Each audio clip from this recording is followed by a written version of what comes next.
नमस्कार।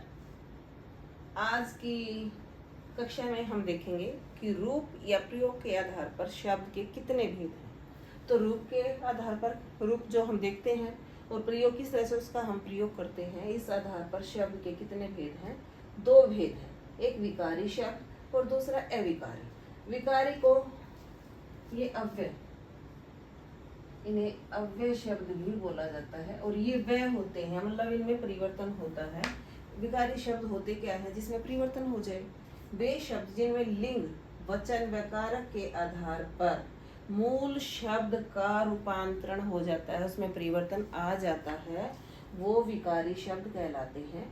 जैसे लड़का पढ़ रहा है क्रिया है, तो इसमें लड़का पढ़ रहा है, लड़की पढ़ रही है, ई की मात्रा आ गई, ये पुल्लिंग हो गया, स्त्रीलिंग हो गया। तो ये जो शब्द हैं ये विकारी शब्द है। तो जो विकारी शब्द है वो चार है।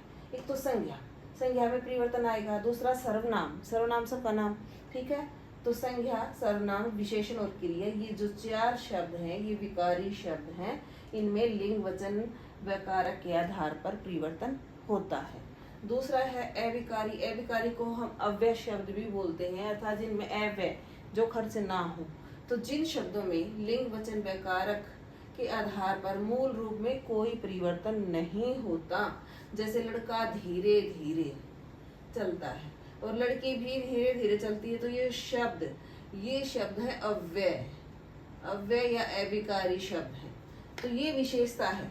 तो क्रिया विशेषण शब्द है, ये चलने की विशेषता बता रहा है। तो क्रिया विशेषण शब्द संबंध बोधक, समुच्चय बोधक, विस्मयादि बोधक और एक हम निपात भी रखते हैं। वैसे तो चार होते हैं ये मेन, लेकिन आजकल ये पांचवा शब्द भी इसमें जोड़ा जाने लगा है। तो 5 अविकारी या अव्यय शब्द होते हैं। ये शब्द जो आते हैं, देखो इसमें एक सीधा सा ये क्रिया है, ये क्रिया विकारी शब्द है। हमने यहाँ देखा था कि क्रिया विकारी है तो चलता है और चलती है, आ गया समझ में। लेकिन ये जो धीरे धीरे जो शब्द आया है ये अव्यय होता है, इसके ऊपर लिंग वचन कारक का कोई भी प्रभाव नहीं होता। तो रूप या प्रयोग के आधार पर शब्द के दो भेद होते हैं, विकारी और अविकारी। विकारी 4 शब्द हैं, संज्ञा, सर्वनाम, क्रिया विशेषण। और अविकारी शब्द होते हैं क्रिया विशेषण, संबंध बोधक, समुच्चय बोधक, विस्मयादि बोधक और निपात। धन्यवाद।